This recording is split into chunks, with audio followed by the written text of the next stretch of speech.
बेटी एक बार चल के लड़के को देख तो लो। मेरा दावा है कि लड़का तुम्हें बहुत पसंद आएगा।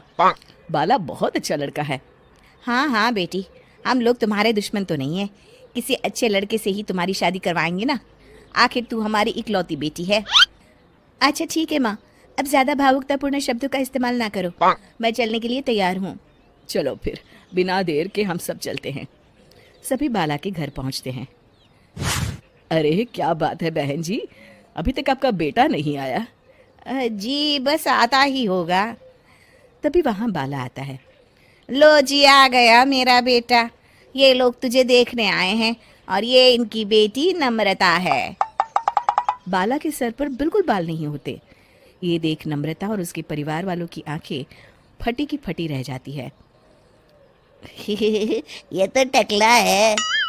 हे भगवान, माँ पिताजी, आप दोनों एक टकले से मेरी शादी करवाने वाले थे।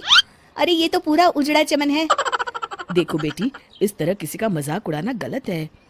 किसी के बारे में इस तरह की बातें नहीं करते। बालों का क्या है, वो तो आते जाते रहते हैं। लड़का टकला है तो क्या हुआ, इंजीनियर है, अच्छा खासा कमाता है। आप चुप रहिए जी। इसकी तरफदारी इसलिए कर रहे हैं क्योंकि आपके भी सर पर बाल नहीं है।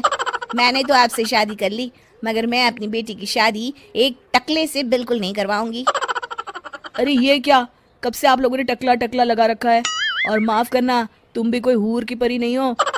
तुम लोग मेरे घर में आकर मेरी ही बेइज्जती कर रहे हो। निकल जाओ यहाँ से। हाँ हाँ तो जा रहे हैं ना, हमें भी यहाँ रुकने का कोई शौक नहीं है। नम्रता और उसके परिवार वाले उठकर वहां से जाने लगते हैं। तभी नम्रता का छोटा भाई जाते जाते कहता है, टकला, तेरा बाप टकला।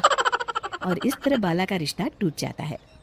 फिर एक दिन सड़क के किनारे एक आदमी घूम घूम कर कंधी बेच रहा होता है। कंधी ले लो, कंधी, एक से बढ़िया एक कंघी ले लो, नए जमाने की कंघी ले लो। अरे भाई ये ले लो। घूमते घूमते वो बाला के पास पहुंच जाता है। अरे भाई साहब, कंधी लोगे क्या? ये लो। तभी उसकी नजर बाला के सर के ऊपर पड़ती है। अरे माफ करना भाई साहब, आप इसे लेकर क्या करोगे? आपके सर पर तो बाल ही नहीं है। आपका तो स्टेडियम पूरा खाली है। चलता हूँ। कंधी ले लो, कंधी ले लो। कंधी वाले की बातें सुनकर बाला को बुरा लगता है। उस समय बाला को ऐसा महसूस होता है कि उसके लिए दुनिया में सबसे कीमती कोई चीज़ अगर है तो वो सिर्फ बाल है। बाला सड़क पर चलते हुए लोगों के बाल बड़े गौर से देखता है। चलते चलते बाला एक मंदिर के पास पहुंच जाता है। हे भगवान, तुमने ये मेरे साथ क्या किया? थोड़े से बाल अगर मुझे दे देते तो तुम्हारा क्या चला जाता? सारी दुनिया मेरा मजाक उड़ाती है। अरे भाई, आज पहला इंसान देख रहा हूँ जो मंदिर आकर भगवान से अपने लिए बाल मांग रहा है। बेटा, भगवान ने तुम्हें सब कुछ तो दिया है। अच्छी सेहत है, अच्छी नौकरी है। लगता है तुम्हारी तबीयत ठीक नहीं है। घर जाओ, सब ठीक हो जाएगा।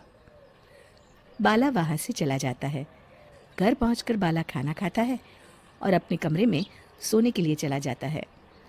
फिर सुबह जब बाला सोकर उठता है तो आईने के सामने अपने आप को देखकर हैरान हो जाता है।